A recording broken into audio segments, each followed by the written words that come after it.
The year was approximately 570 CE. By this time, the people of the Arabian Peninsula had been practicing idol worship for a number of years.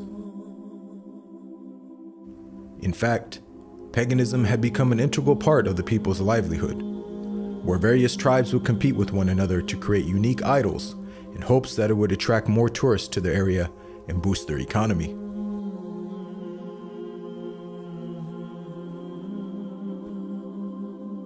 None were more successful in this endeavor than the people of Mecca. And by the end of the 6th century, the city of Mecca had become the center point for all religious tourism and trade in the region.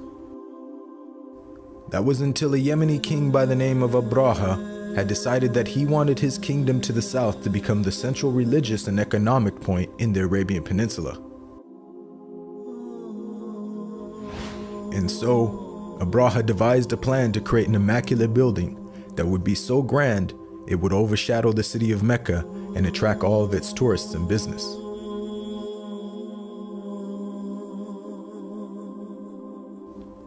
Of course, this news didn't sit well with many of the tribes in the region who held the city of Mecca in high regard. One night, a short while after the initial opening of Abraha's new building, a lone tribesman managed to sneak into the area undetected. He then proceeded to desecrate the whole building.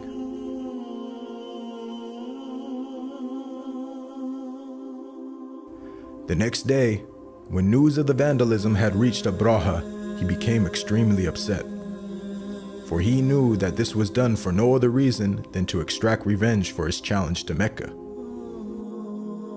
And so, Abraha gathered his troops and announced that he intended to go and destroy the sacred house in Mecca once and for all.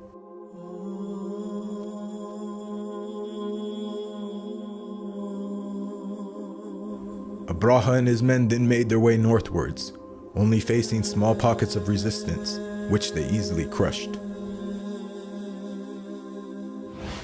When news of the army's approach reached the city of Mecca, the people knew that they couldn't possibly fight off such a large number of men.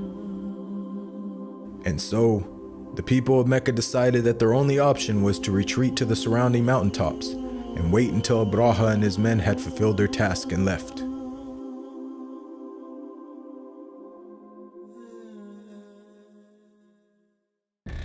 By the time the army had reached the outskirts of Mecca, the city was completely empty, and it seemed as if there was nothing that could stand between Abraha and the sacred house which he had come to destroy. The army then began to march onwards, but then suddenly, Abraha's elephant refused to go any further.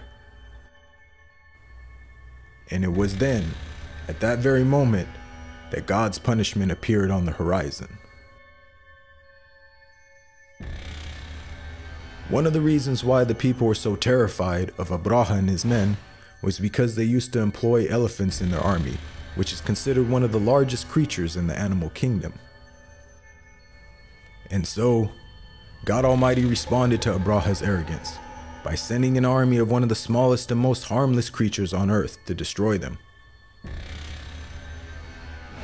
As the flock drew near, the birds then quickly began to descend, casting their stones on Abraha and their men with such speed and force that it said that most of the men were killed right on the spot.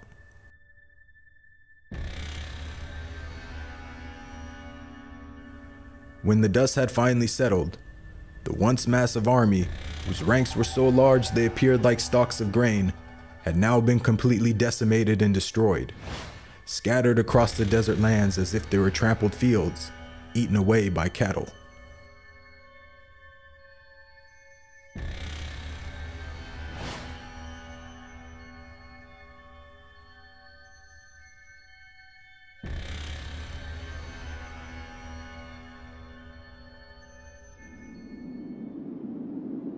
As all this was taking place, some distance away, far upon the mountaintops surrounding Mecca, the people of the city stood and watched in amazement as everything unfolded.